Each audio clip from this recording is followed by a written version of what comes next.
Hello and welcome to everybody, the Princess Grace Irish Library. I'm here with Harry Crosbie, who is a well-known Dubliner and probably best known for his incredible creation of the Point Depot and developer of the Docklands, among many other achievements, a very successful businessman.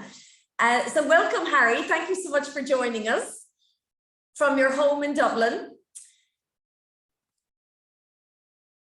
I would like to, first of all, say that we're honoured to have you here. It's great that you are taking some time out. And Harry, you're adding author to your many achievements. You recently published a book called Undernose Farm, an unusual title. And that proceeds of that are going to go to the Peter McVerry Trust, which is apparently very close to your heart.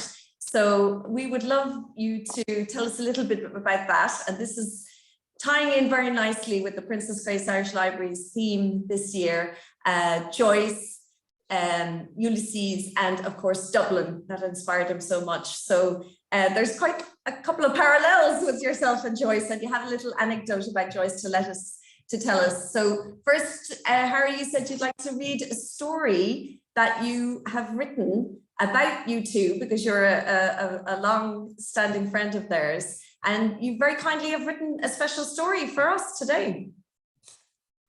I just thought it would be different because I often go down, you know, they live in Ez, and we go for our holidays to Cap Ferrat, which is only a few miles from where you're sitting. And I just thought it would be different to write a little story of a time they invited us many times to go on tour with them on the plane.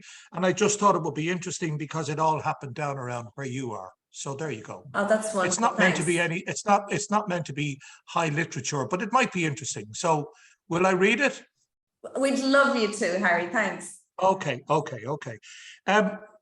This is about us being invited to go on a U2 tour, which we have because we're in that business. We put on rock and roll shows in what's now called the Three Arena. We also were part of the foundation of the Broadcast Theatre in Dublin and Vicar Street, which is a really, really successful mid-sized venue. So here we go. This is what happened. This was written just for you.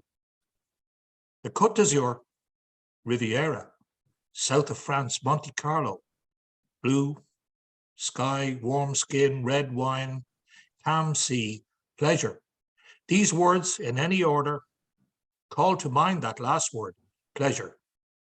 We had been invited by the U2 manager to travel with the band on their tour plane from Nice to Turin for a one-night concert.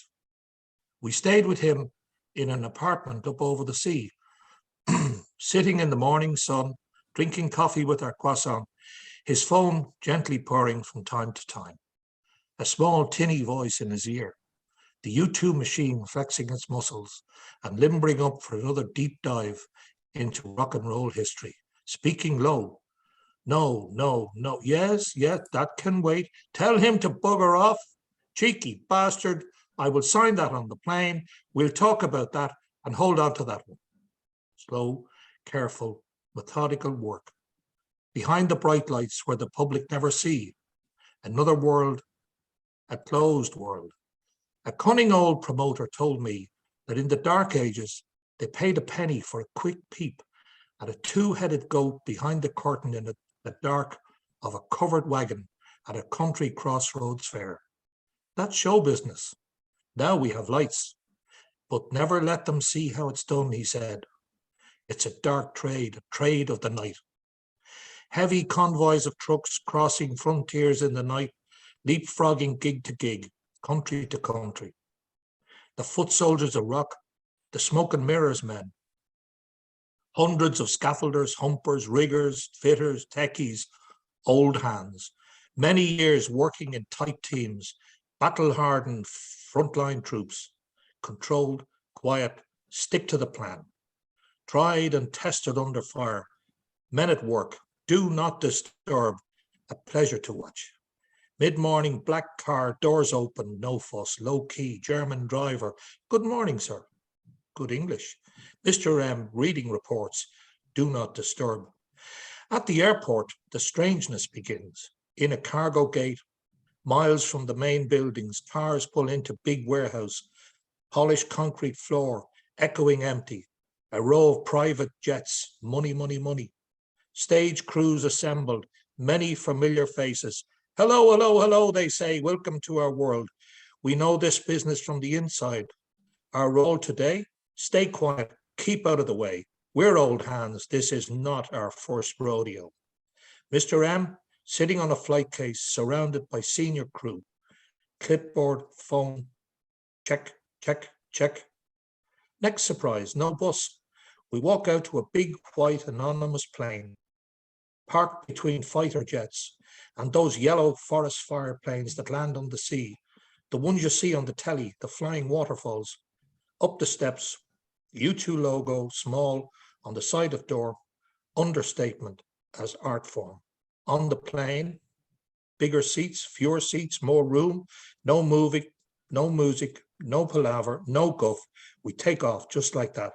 Morning, campers, the pilot says. Good boys and girls, I hope. Coffee, sir. Welcome to the tour, the hostess says. We don't get many visitors. I hear you live next door to the studio. Nice to see new faces. My name is Lorraine. No alcohol, no food, quiet, people working, people reading, many earphones. To the starboard side, the Alps, Colgate white, model train set small, Toy Town size. Beyond, the rich fertile plains of Lombardy stretch into the heat haze, a snapshot of European history laid out below. The birth of Western civilization casually strewn. All those armies, all that marching, all that killing, all for heck of it. I think of Hannibal and his elephants in the deep snow, heading to the motherlode of the world's wealth, as were we. He would have done well in the rock and roll trade. We land, doors open, hammer blow of heat. Breathe hard, burn your nose heat. There could be trouble ahead. Again, into freight areas surrounded by military. Another row of black vans and limos, blank windows, no chat, work time, slamming doors. Each team know their place, showtime minus 6 hours. We move off in a tight line out of Blackgate into gridlock traffic. Intense heat, fraying tempers heat, motorbike outriders, Nina in vain. Welcome to downtown Turin, Italian traffic in a heat wave. Then the magic dust is sprinkled. The lead car led to hard shoulder across the motorway. We all follow. Drive fast the wrong way against the jammed traffic. People stare. It's good to be the king. Then a highlight in a day of highlights. A lady cop skids her motorcycle in Hollywood gravel crunching power slide, jumps off, legs apart, pointing the way with a long wand. Mission impossible. I knew she wanted it to be a machine gun. Rat-tat-tat-tat. Pesky punters holding up her idols, the fingless four. Her mirror aviator shades, her tight black leather trousers, her high boots, all lined with rock star road dust. I knew she would say, just doing my duty, sir, as she slowly took off her helmet and her long golden hair cascades down. Glad to serve, sir. Too many cop movies, but I liked her, a rock chick. It was one of those days, everything was late, things broke, people snapped. Those sticky days when we longed for the cool of evening. We drove at speed up a long ramp into the stadium. Milling crowds, knockoff t-shirts, hawkers, the smell of dope, lines of food vendors. No business today, sorry, this was a cold beer day. Crowds standing in the heat for hours. Truly, truly, these were fans. We got out of the car at Scarpard. I had a work pass. I went out into the crowd, an old tight 1940s arena. 75,000 people, suffocating heat, no air heat, low ceilings, the show already an hour late. It felt murderous out in the crowd, pushing and shoving in queues going nowhere. I was glad I could slip backstage and stand in front of a giant air blower beside the stage. Night fell.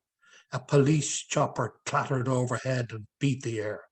Searchlights strobing a sullen crowd. A glimpse into the future. After 1,000 gigs, I sensed slow hand clapping at any moment. It was now or never. Without warning, all lights gone to black, inky black. I was on the side of the stage. I could hear the crowd drawing breath in the crackling heat. A long, long moment, too long. A tiny voice, lost shout from a tiered balcony, out of the deep, unsettling dark. A universal message, get on with it, in Italian. Then a cone of light snapped onto the long runway that led from the stage into the heart of the crowd. Sudden, shocked silence, the crowd watching with their ears.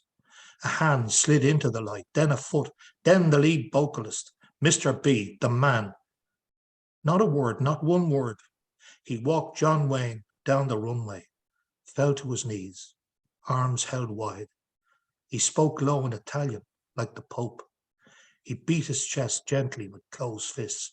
Mea culpa, I am sorry we are late. We will make it up to you. Showtime. The music crashed in and the night was driven into madness. He came off his knees singing the show opener. All stadium lights came up with a whooping sound. The crowd went wild, screaming, drowning out a 10 PA truck system. They rose and did not sit down again. There it was now, right there for all to see.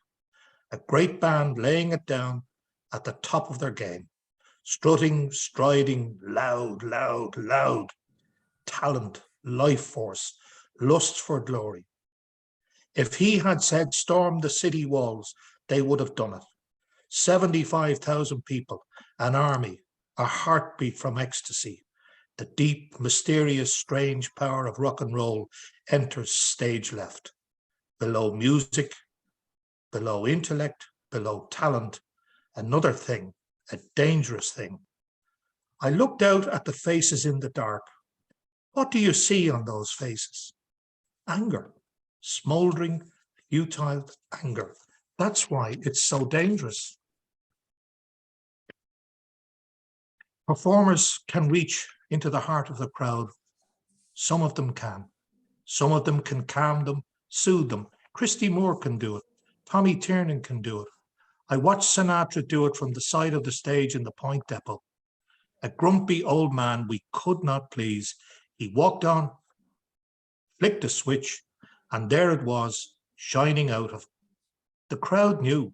They always know. The crowd is wise. It cannot be faked.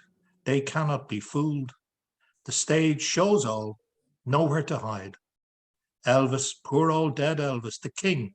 They did not call him the king for nothing. The most dangerous of them all. Those in power knew he and his music was a threat. The audience hunger for it, seek it out. When they get it, a shimmer, a ripple of peace runs through the crowd. Ah, they know, they just know. Those two old-fashioned words, they were enraptured, they were enthralled. The witch doctor raises his arms, shakes his rattle into the night in front of the fire. We will be safe from harm. All will be well.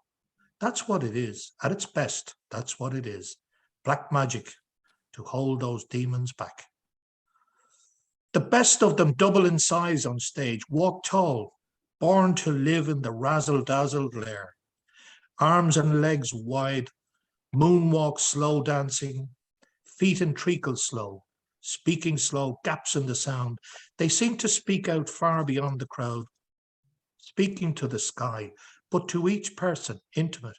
He is speaking to me, intimate. Big stadium brought down to your front room. It's just talent. The years of struggle, the hungry years, the thousands of hours, the bleeding fingers, the slogging work, the failures, all fall away, honing, refining, sculpting. There it is now. For all to see, beauty is born, pain washed away. Fill your boots. Love passes to and fro. The power of it can be frightening. The drummer beats the pounding music gently from swaying up and down. They play the audience, easy peasy. They kiss them with sound. I remembered them as boys in the Dandelion Market. what we humans can achieve when we want it badly enough. It's over, just like that. We run to waiting cars and hit that ramp at speed. No traffic now. Blue lights on motorbikes chop out the night. High speed, tight driving, stops right beside the plane. Upstairs, door closes, take off, blink, just like that, 4 minutes. Delicious. Relax. Drinks, tinkling eyes. Gin and tonic, sir. Tonic gulping from yellow bottles in the dim light. Plenty of chat now. Groups in the aisle. We fly over the stadium. The crowd still linger, drawn to the source of the magic. Not bad, says Mr. M. I praise. The band walk up and down the aisle. Thank you, they say. Good work, they say. A squeezed shoulder, a nod, a tired smile. Yes, yes, yes. Not bad, the verdict. We touch down at Nice, 1 a.m. The heat is gone and the cool air champagne on our skin. Fancy a pint, let's go for a late Indian, maybe a disco. The plans, crew making plans for downtime. No show tomorrow, hair down time. We all know that all work and no play. We know what that does and we don't want that. We go with Mr. M back to the flat over a moody, wine-dark sea. Streets empty, all good French civilians tucked up in their beds, but not us. Oh no, the night is ours. The terrace again, cool breeze in from Africa, away down to the south over the sea. Crisp white wine, freshly made ham sandwiches, pleasure. As it says in all good school essays, we went to bed, tired but happy. Then this for the teacher, tomorrow to fresh fields and pastures new. Oh, Harry, that was excellent. Thank you. My goodness. You're an incredible... I wrote that for today. When did you have time to do that? I wrote it yesterday. Wow. Well, you're a born writer as well as every other thing. That was just fabulous. And what an insight into the heads of creativity of you That's two. what it's like, a day on the road with a big rock and roll band. Right, which you've done many a time from the sounds of it. Yes, yes, yes. And sure, everyone who lives here, either here in Monaco or along the Riviera, or they're well aware that you two have their house there in Ez. Yeah. And yeah. I spotted them once, actually. Spotted Bono on the beach there, just moseying along, walking along. But that was absolutely beautiful now. And thank you again. Can you tell us a little bit about your business, your creativity, how you completely changed the landscape of Dublin? Well, the reason when you told me that today you were kind of on about the Joyce thing, I was looking at Ulysses yesterday because of that, and there's so much guff about your man. But I have a great asset in that we come from the streets where he was born and raised, and so was I. So I know every single brick that he's talking about, and I'm not intimidated. And I don't understand this thing about everyone finds the book so complicated they can't understand it. When I'm reading Ulysses, if I come to a bit where he's showing off and being intellectual and being obtuse, I just couldn't be arsed. I just skip over the bit and I come to the bit of writing that I do like. But his writing is superb. I mean, when I was looking at it yesterday, I came across one thing. His description of the tides. Would you believe this is what he said? Tides are the handmaidens of the moon. I mean, that's just extraordinary stuff. And you keep coming up against that thing all the time. So my advice to anybody reading Ulysses, don't be intimidated by the hard bits. Just skip them. He's just showing off, and go to where he writes normally and read it. Even a page or two is all you have to read. There's no point in trying to read Ulysses in one go because it isn't meant to be like that. Yeah. So good advice.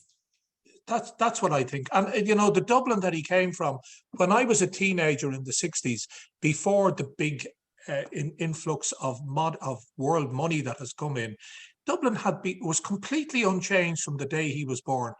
And every single street that he knew about, I knew, and there was none of the new buildings that there are now. There was none of that stuff.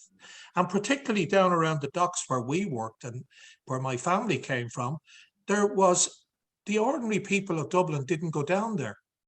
And most people didn't go down past the Butt Bridge. And when I started a road tanker business, and I was going over to European ports quite a lot, places like Hamburg and Rotterdam and that, and I began to see kind of hippie people like I used to be when I was a young fella, and they were living in warehouses. And say, I came back and I was saying, all along the docks there was these warehouses that were empty, and people were driving out to Killiney and Dalkey and all over the shop. And I said, why is that? And then one day I always loved rock and roll, and I used to go to the shows all over the city, and I just fancied it. I liked it. And I used to be in a skiffle group. I was dreadful, a really bad 3-chord plonker guitar player. But I was in a skiffle group with a guy called Fran O'Toole, who went on to become famous. And he had talent. And I was a complete Bengal Lancer, they called them in Dublin. But anyway, I was driving in one day down past a big warehouse. We used to work into a freight warehouse called the Point Depot, which had trains running through it. And over the door, it said for sale. And the Point Depot was kind of part of the railway infrastructure. And it would be like seeing a for sale sign on the GPO. And in that instant minute, I said, I am going to buy that. And I'm going to put on rock shows. And I could see it finished in every single detail on that within a split second. You had that vision already. And I did buy it. So there you are. And it has now gone on to be one of the top 3 or 4 arenas in the world. Oh, so there you go. Wow. Well, I mean, that's part of my growing up in Dublin. I mean, the Point Depot, everyone knew. Yeah. Well, the point brought down people for the first time. Ordinary people came down, but people were intimidated. They didn't like going down because it was dark and they'd never been before. So we used to have to run buses from the Custom House down for the first year.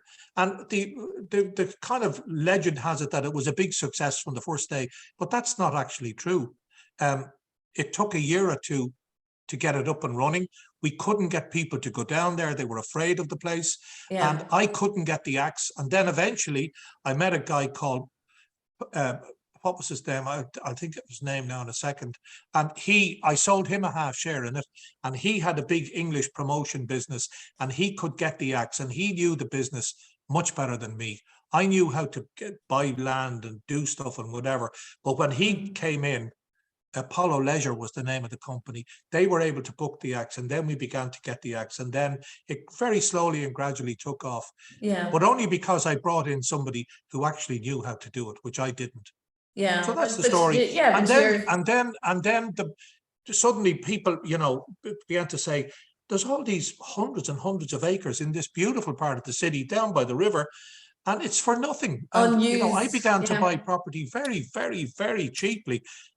Down where I live now, where I'm calling you from, is the last 18th century warehouse in Dublin.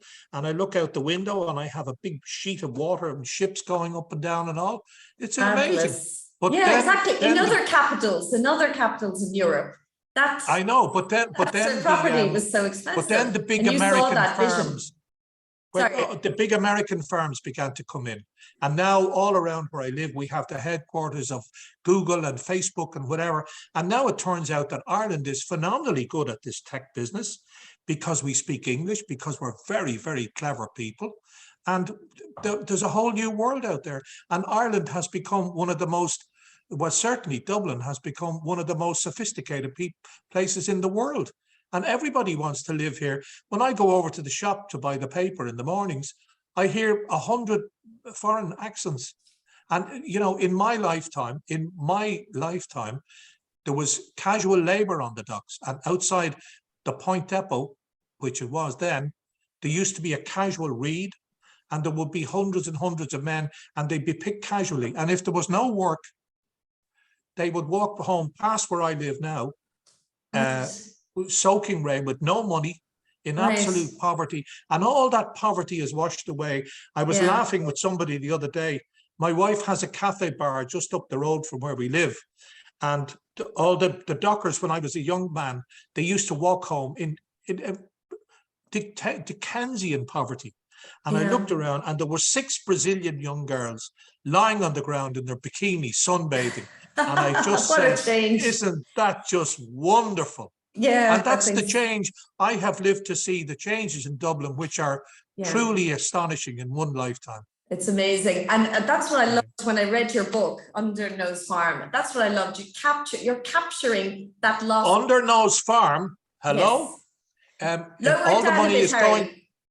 All the money is going to the homeless people.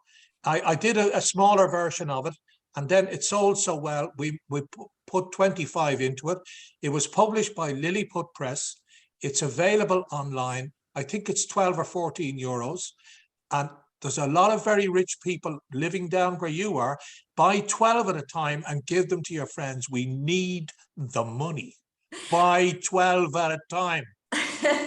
Under Nose Farm. I still have never launched it because of COVID. So I might come down and hold a party down in your place. Oh, well, you're very welcome, Harry. We'd be delighted to host your Under Nose Farm. I'm not doing this for nothing. Okay. Buy the book. Well, Harry, I have to correct you there. You are doing it for nothing. You wrote all of those stories, and all the proceeds are going to that charity, deserving charity. And certainly, we will definitely give that a plug and push that for you. But tell us a little bit about the content of the stories, and some of them are based on. Well, they're all about a young fella of about 16 or 18.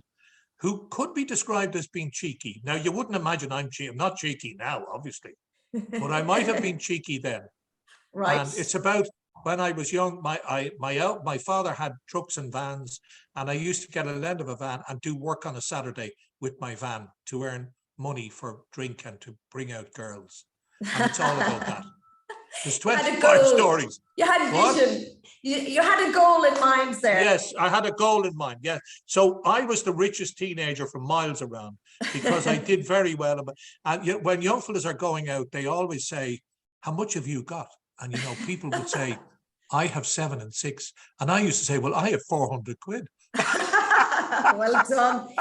Gosh, that reminds I know. It's showing off. I have to stop. No, sure. In my day, it was always like, who has a boyfriend with a car to be able to get home because no taxi. Well, I always had the car. Well, I used to drive an old ramshackle Land Rover with no roof on it. Oh, and gosh. I would bring home sort of 25 people at a time. And in those days, everyone I was stopped by the police once. And I was stopped by the police once in a Land Rover with no tax, no insurance, no anything. And there was 25 people in it. And it turned out that he knew my father and we got off. So there. Oh, thank goodness for that. Yeah. But I love the way you captured those stories were coming back to me. I remember Dublin before it all changed. And my father, of course, knew every street. He grew up in Richard Road, and you have a little anecdote about Joyce. Because I'll tell you how that came about. There's a little bit of name dropping here, but I can't help that.